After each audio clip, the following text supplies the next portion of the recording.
এখানে কিন্তু আরো সুন্দর সুন্দর পেইন্টিং করা আছে, একদম ছবি তোলার মতো। অনেক টায়ার্ড হয়ে গেছি, এখন ফ্রেশ হয়ে লাঞ্চ করতে যাব। জায়গাটা অনেক শান্ত এবং নিরিবিলি, আপনি ঘুরে অনেক শান্তি পাবেন, ভালো লাগবে। আমার কাছে তো বেশ ভালো লেগেছে। তারপর আমরা চলে যাই লাঞ্চ করতে। আমাদের প্যাকেজে যেটা ইনক্লুড ছিল সেটাই আমরা নিব। আপনারা চাইলে এক্সট্রা খরচ করে এক্সট্রা খাবার নিতে পারেন। তো আমাদের প্যাকেজে কি কি ছিল চলুন দেখি।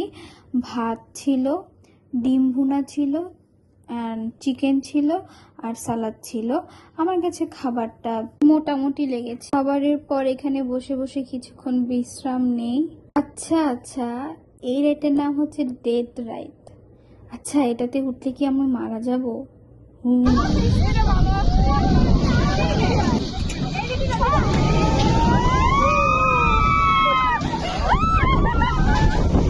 আমার মনে হয় এই রাইডটাতে উঠে পুরো রিসোর্টের ভিউটা দেখা হয়ে গেছে একবারে, এমন ঘোরা ঘুরছে।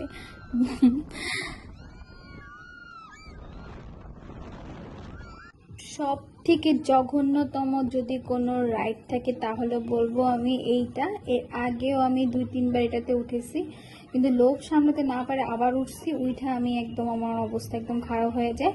তারপর মাঝখানে আমি নেমে যাই, কারণ এত ফালতু লাগে এটা। আমার অনেক বেশি খারাপ লাগে এটাতে উঠলে। আমি আর কখনোই উঠবো না, শেষ।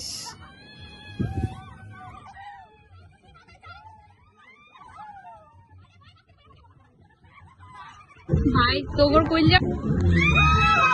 তাছাড়া এখানে অনেক সুন্দর একটা সুইমিং পুল আছে, বিশাল বড়। সব রাইড সবকিছু ঘোরা শেষে এখানে নেমে পড়বেন, সেই শান্তি লাগবে। তো তারপরে হচ্ছে আমরা চলে যাব। এই তো আমার ভিডিওটা এই পর্যন্তই। আমার ভিডিওটা যদি ভালো লাগে অবশ্যই লাইক, কমেন্ট অ্যান্ড ফলো করতে ভুলবেন না। Till then, take care, tata.